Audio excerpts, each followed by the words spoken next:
New Thought Media Network proudly presents Lindsay Leimbach, Practicing Infinite Possibilities, Fridays at 10 a.m. Mountain Time, 9 a.m. Pacific.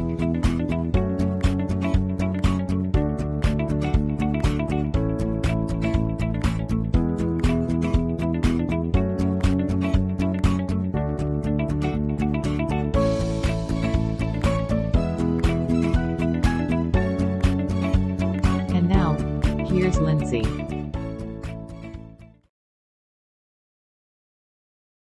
Everybody, welcome to PIP, Practicing Infinite Possibilities.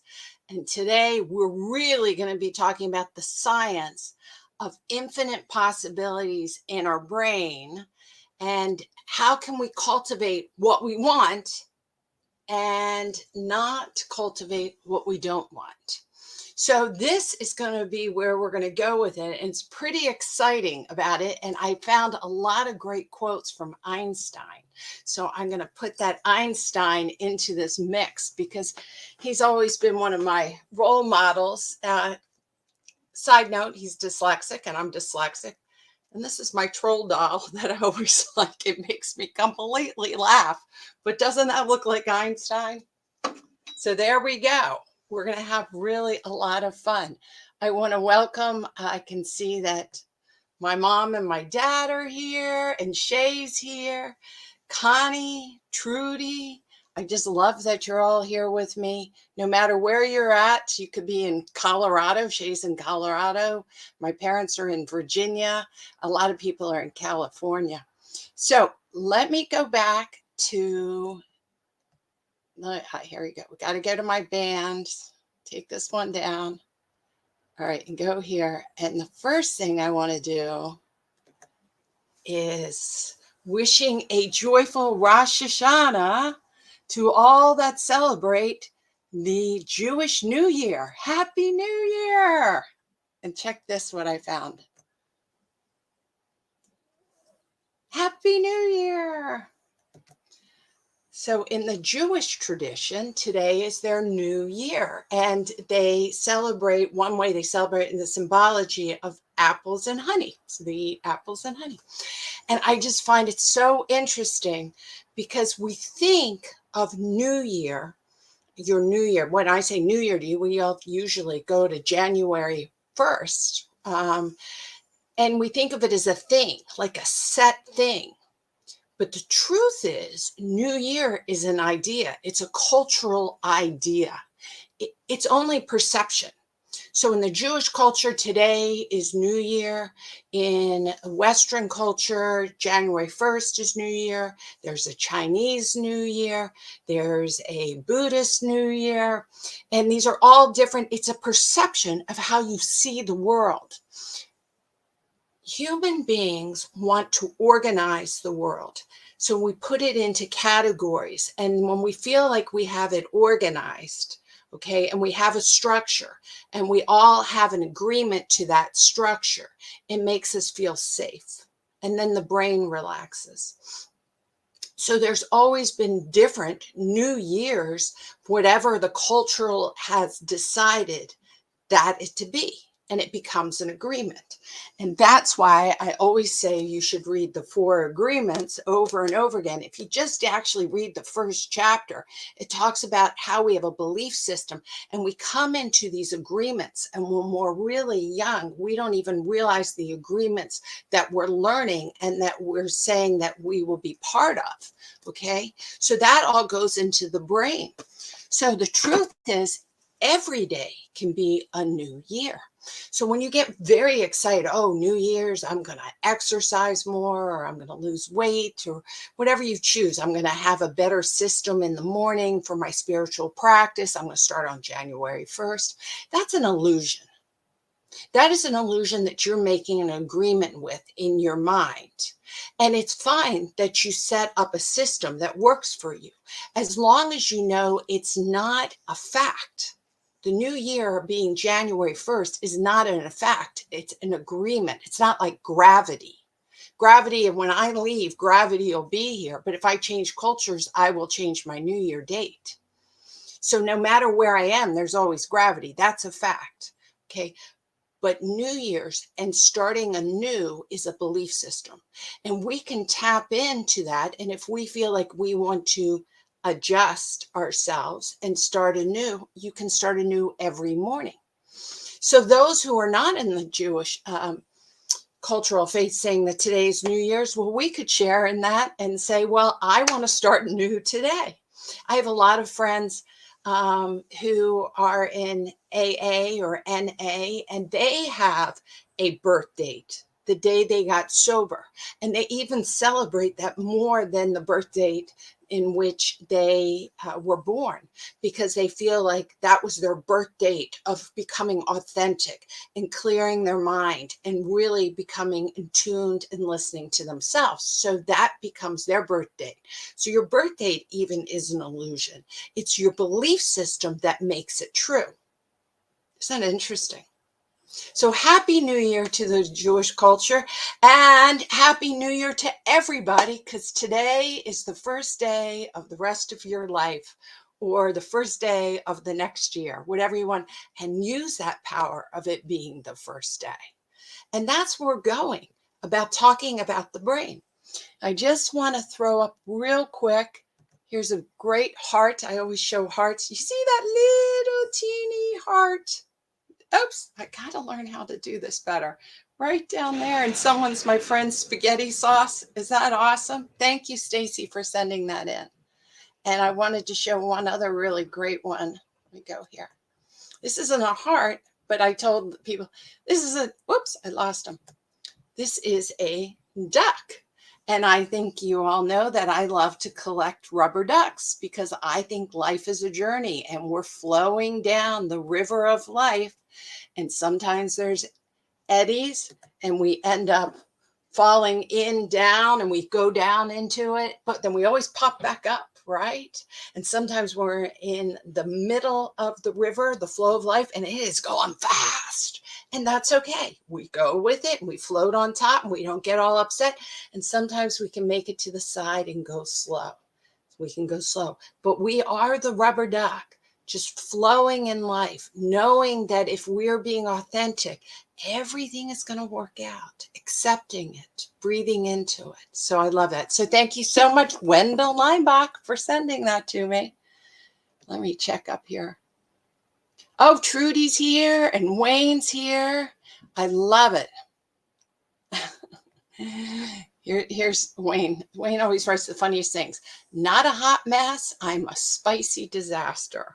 Okay, so once again, it is perception. It's how you view your situation, and how you filter your world is in your brain. And that's where we're going today. So we're going to talk about neuroplasticity, and then I'm going to talk about how to reprogram your brain.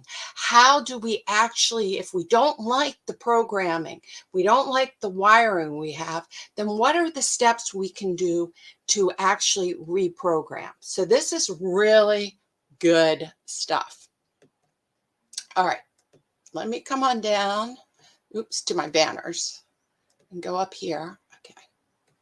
So neuroplasticity is really about the nerve cells in your brain. Now, for those who can't see what's going on because they're listening to this, I have a diagram here. And in the diagram, it shows the nerve cells connecting.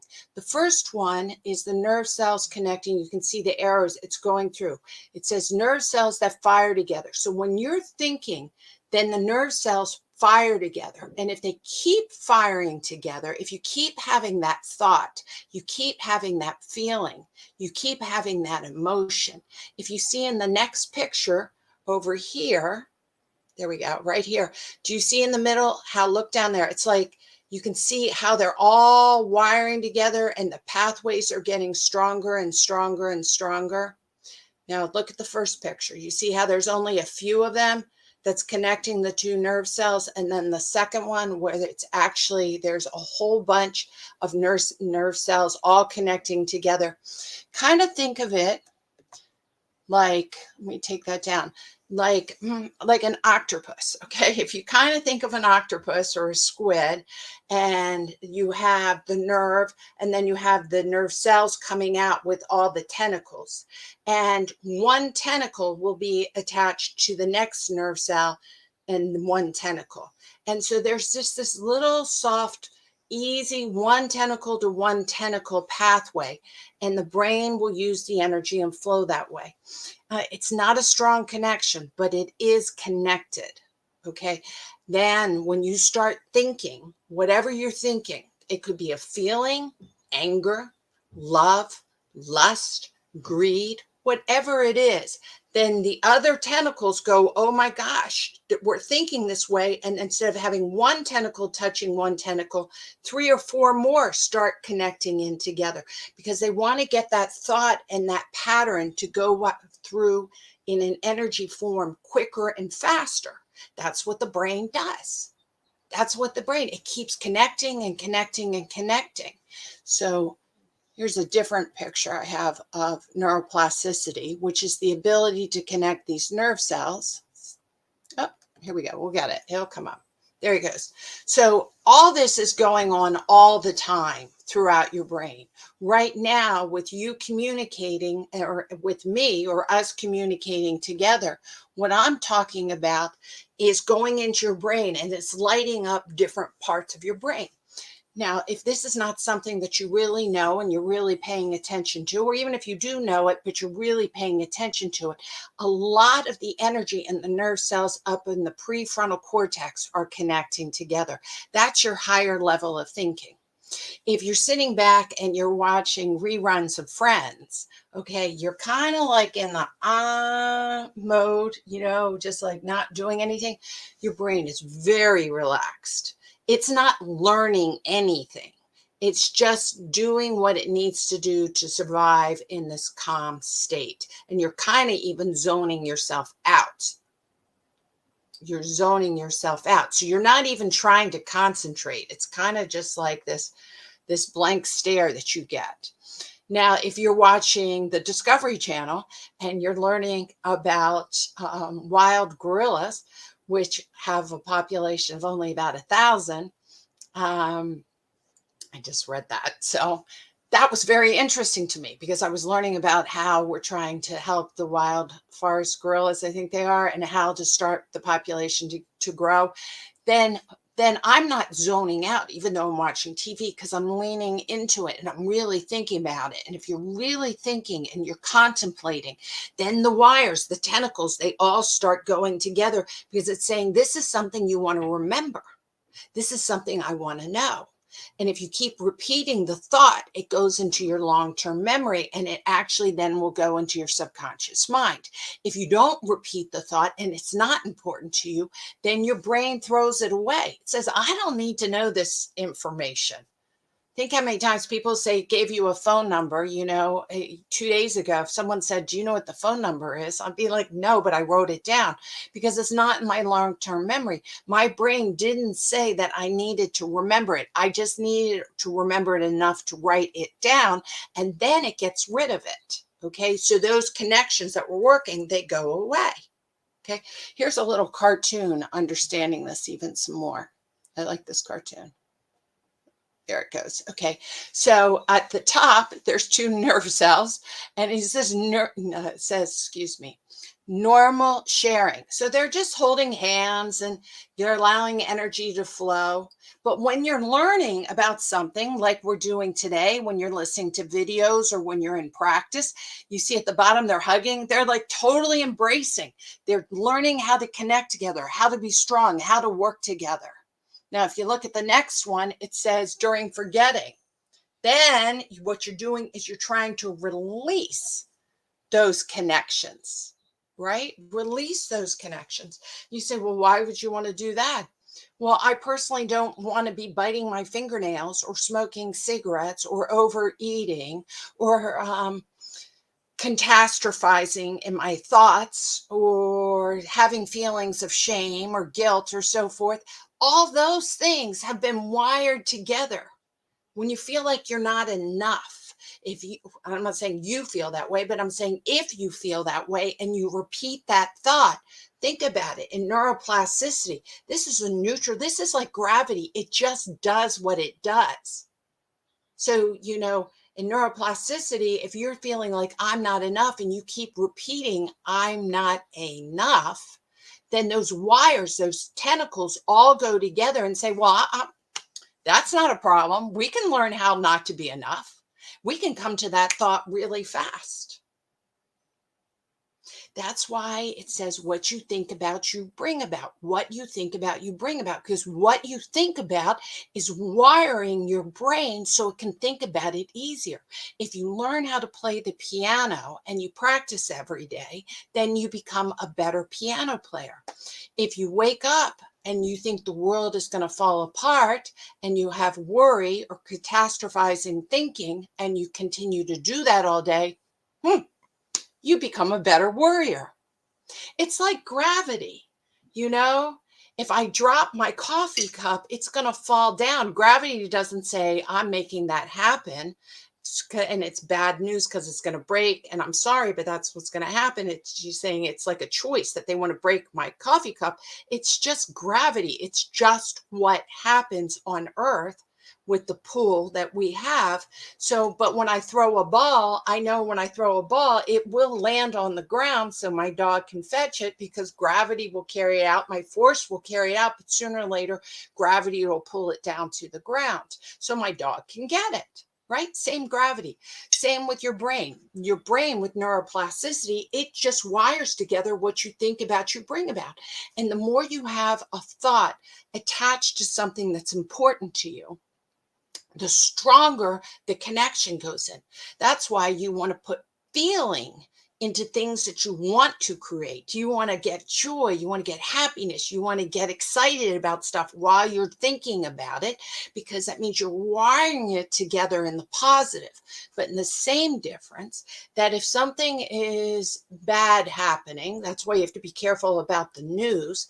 They report the facts of what's going on, but they sensationalize it. Right? The news is trying to get your attention. So they sensationalize it with drama and chaos. And then you attach those thoughts that are coming through with all this chaos, and boom, with emotion, it pulls the cells to come together and connect more, but it'll connect in the negative. So that's a lot of times, like when I want to know the news, I'll read the news so I don't sensationalize it. So I can choose what I want to remember, but I do not need to bring in all those negative feelings and think that this day is bad and have those neurons fire together, wire together. Here's another really good cartoon I like. Here we go. There it goes. Change happens. So you see this one guy where he says, you've changed. And then the other guy says, I'd hope so. Now, the question is, we are all planting the thoughts. We are programming the garden of our mind, always. And the guy on the other side, when he says, with all the garden, look at the beautiful garden that he has created. You don't control gravity, right? It's part of the spiritual being. Having a human experience is going to have to deal with the idea of gravity. It is part of what we have in this realm as a human experience. A spiritual being having a human experience, having a brain, is going to have neuroplasticity, and it's going to wire together what you think about. So in other words, you get to program your brain. And when you wire together and things are attached, the connection is strong. And that's the pathway your thoughts go, because it takes least amount of energy to go through. Think about it. It takes a lot of energy if a cell is only connected very little with one tentacle. That takes a lot of energy to get all the information through. But if we practice something, we'll have 4 or 5 tentacles. Now the information is like a highway. Think of this as a one lane road. So you have a 1-lane road, and all of a sudden you have all these thoughts coming through this 1-lane road, and your brain goes, I can't get it all through. All the cars, there's a backup. So it starts building another lane next to it, and another lane next to it, and another lane next to it. And again, it goes, oh, now I can process all those thoughts, all those feelings you're having, because now we have a highway, and you can get these thoughts and feelings through your system, your mind, your brain, very fast. So if you learn how to play the piano, it's overwhelming because it's a 1-lane road. But when you keep practicing and you get better and better, now you can take more information playing the piano, going through the highway, and you become a great piano player because it's much simpler. Right? So it's really important for you to understand this concept. This is a concept that's happening in your brain all the time, and you get to choose how you are going to build the highways in your brain. That is the power of free will. That is the power of free will. It's so exciting that you can do this and that it's been scientifically understood in the brain. So that means that we need to cultivate our garden and our programming, right? Cultivate our garden and our programming. So that's where I'm going to come in here and go down to, I have my Einstein. Well, I'll wait for my Einstein. Wait till you see this Einstein. It's so cool. Okay. So I said I'm going to talk about the first step.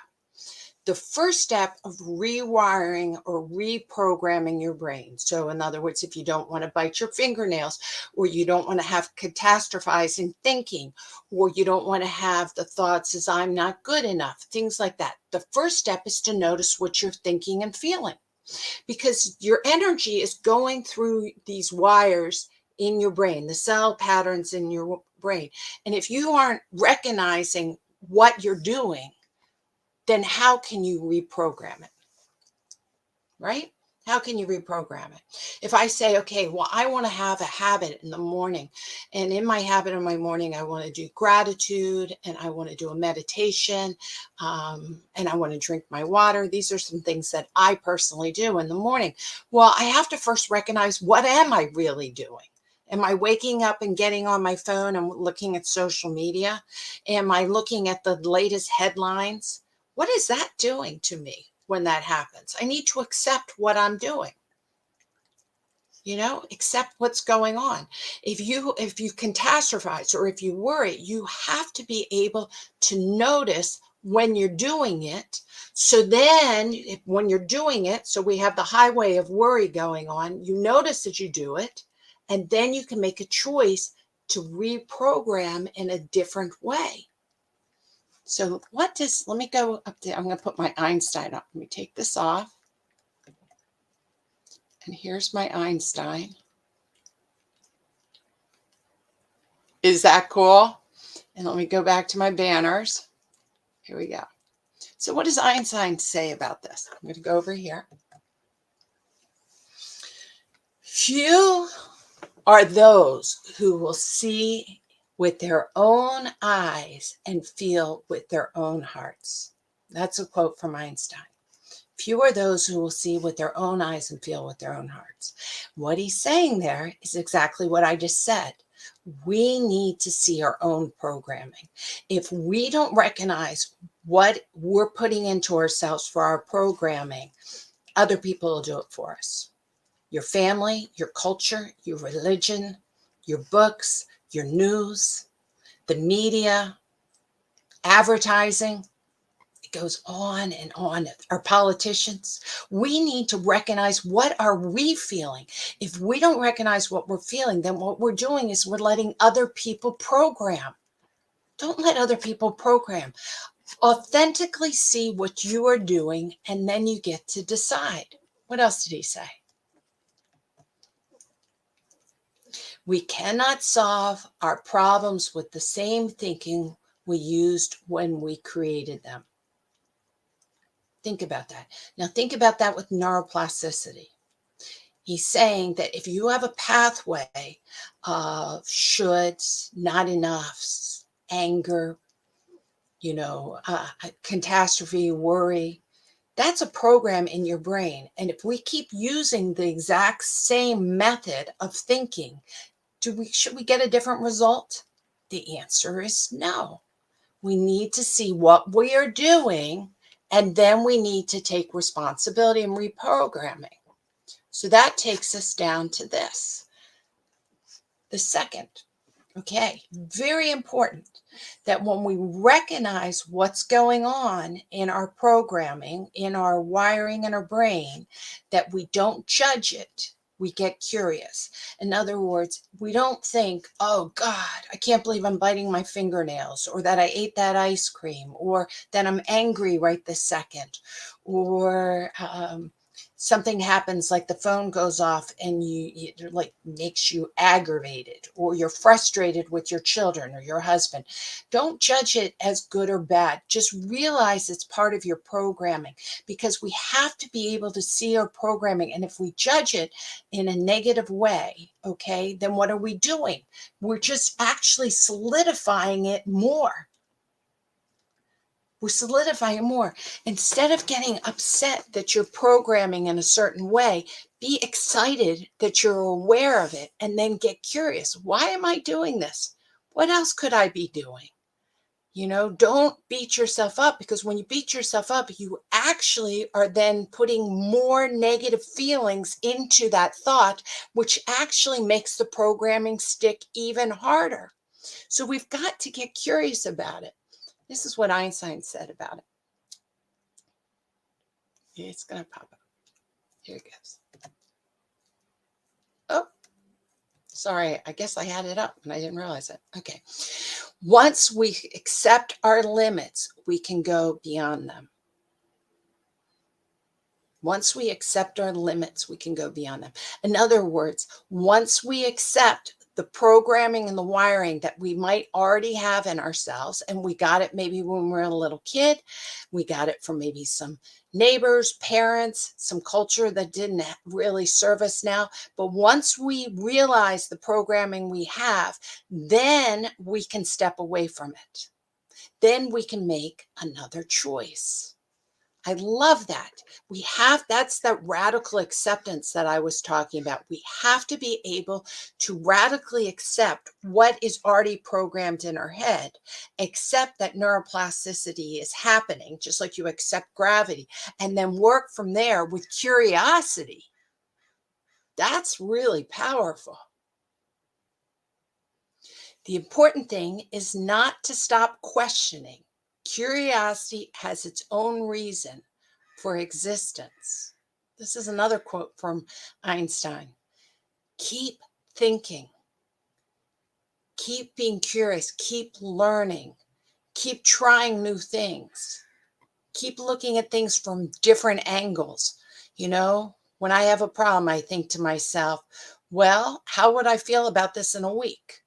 How would I feel about this in 2 years? How would I feel about this if I actually died died tomorrow? What would my father tell me? What would my mother tell me? What would my best friends tell me? Start seeing what is a different angle?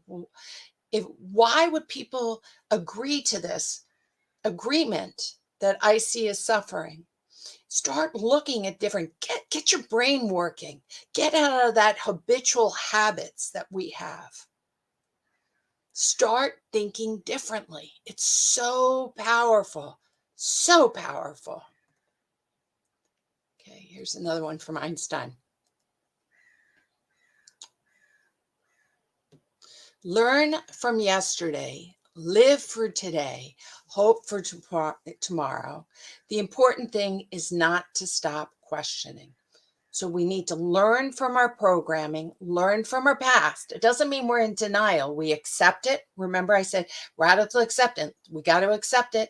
Tragedy happened. This is frustrating, difficult. We can accept that with a calm state.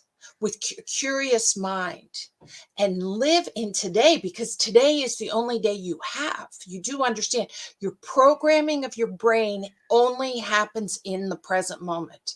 So if you're repeating the past, you're repeating the past in the present moment, and you're wiring tragedy or suffering or pain from the past in today, because your brain's saying, oh, all right, we'll work on this terrible thing one more time. You want to relive it one more time?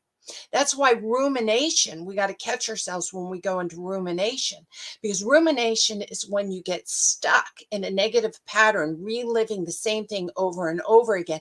And what you're doing is you're wiring and firing it together stronger and stronger. Now, contemplation is different. Contemplation is different. It's very important you understand that, because in contemplation, what you're doing is you're deciding, wow, what are the different angles? How can I do this different? Contemplation is about curiosity. Rumination is about being stuck. Let me take down my Einstein.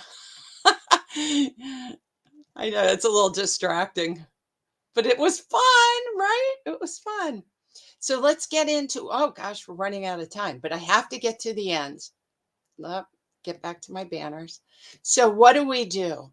Once we accept it, okay, and we see it, the third step is that you have the power of choice. Yes, just like gravity, you're going to have neuroplasticity. Yes. But the difference is you get to choose how to use this tool in your brain. You get to do the wiring. Once you're aware of it and you become curious about it, then you get to have choices on what you want to wire. And when you choose not to do the same thing over and over again, then the highway in your brain becomes a two-lane road. And if you don't do it again and again, sooner or later, it'll just be a one-lane road. And that habit will stop. And then you'll have a positive habit that becomes a highway, which is a 4-lane road, right? So I always say, like, the ABCs of PIP: be aware, take a breath so you can get out of that emotion, especially when you're having something negative. Get out of that emotion, because remember, emotion solidifies the highway. And if it's something negative, be aware of it, take the emotion out of it, and then make a choice. And then your connections start getting less and less in the negative way. And then you can cultivate and bring in excitement and awareness and choice in doing something new and different, right? Here's my last quote. As long as we have choice in the matter, I shall live only in a country where civil liberties, tolerance, and equality for all citizens before the law prevails. I wanted to end that with Einstein's, because what he's saying right there, as long as he has choice, he will always pick the highest centered road of tolerance and making sure that everyone has choice, because it's our will, it's God's gift that we get to choose, and it's a God's gift that other people get to choose.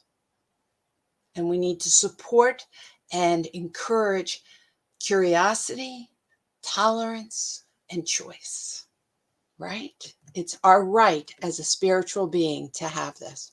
Well, I want to thank you. Did this go by so fast? I really appreciate everything. Namaste, as Wayne says, namaste to all of you. I want to thank you very much to New Thought Media Network for everything that they do. For us, it's fabulous that we have it. Let's see if I can find my little thing on that. Here it is. There it goes. It's a nonprofit organization, so always remember to donate when it's time to donate and remember us. I want to thank you all. I'll see you next week. If you want to get in touch with me about anything or you want to send it, just go ahead and you can get in touch with me through Facebook, Messenger, or you can go to centeredmoment.com. I hope that this rewiring and understanding the power of choice and the power of all that we have inside of us is our God-given gift. Use it. Really get excited about it. And then you will be able to cultivate your own thoughts, your own authentic self, and bring it out to the world. Until a later date, which, next week I'm going to have a rerun because I'm speaking at a conference. Isn't that awesome? And then the following week, I want to show you, I know I'm running late, but I've just got to show you, we are going to have a fun time and we're going to have a class and I'm going to talk about how to live in, look at this. Let's see if this will come. Is that cool? To live like Mary Poppins. You got to love it, right? It'll be fun. Until next week. Bye, everyone.